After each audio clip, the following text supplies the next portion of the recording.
नमस्कार सर. यंदाच्या पावसाळ्यामध्ये पावसाचा खंड हा कोणत्या महिन्यामध्ये राहणार आहे?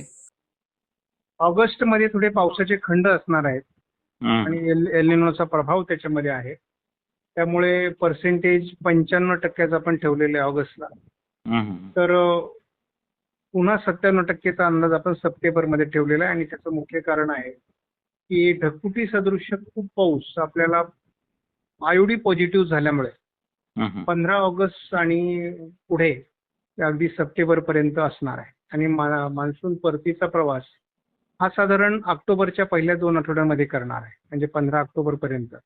त्यामुळे संपूर्ण सप्टेंबरमध्ये काही खंड आणि पाऊस असं वातावरण राहणार आहे. पण जेव्हा पावसाचं वातावरण राहील तेव्हा जिथे पडेल तिथे खूप पाऊस पडणार आहे. म्हणजे ढगफुटी सदृश्य पाऊस पडेल. काही गावांना, काही तालुक्यांना खूप पाऊस होणार आहे. हं, पण हं. काही भाग त्यात सुटणार आहेत. आणि मग काही भाग जे सुटतील तिथे दुष्काळी परिस्थिती आहे. म्हणजे आपल्याला यावर्षी असमान वितरण दिसेल पावसाचं.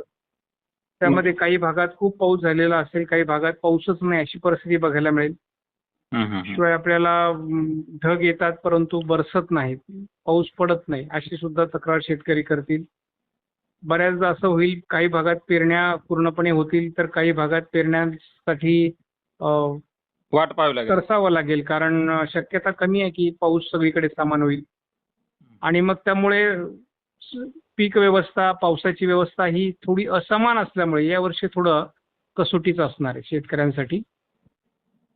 बरं. पाण्याच्या बाबतीत जर सांगायचं झालं तर घाटमाथ्यावर आणि कोकणात जास्त पाऊस होत असल्यामुळे हं, हं. जे संबंधित पाणी प्रकल्प आहेत म्हणजे मुंबईचे सगळे पाणी प्रकल्प 7 100% भरतील. हं, हं. त्याच्यानंतर नाशिक पश्चिमच्या भागावर अवलंबून असलेले तलाव देखील 90% भरतील.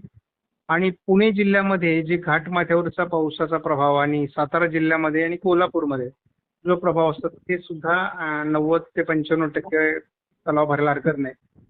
मात्र मराठवाडा, उत्तर महाराष्ट्र किंवा अगदी पश्चिम महाराष्ट्राचा पूर्व भाग हं. आणि विदर्भात देखील तलाव हे 80 ते 85-90% भरतील.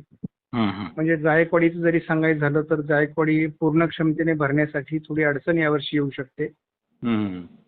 किंवा आपल्याला इतरही धरणांच्या बाबतीत ती परिस्थिती मोठ्या प्रकल्पांच्या बाबतीत येऊ शकते.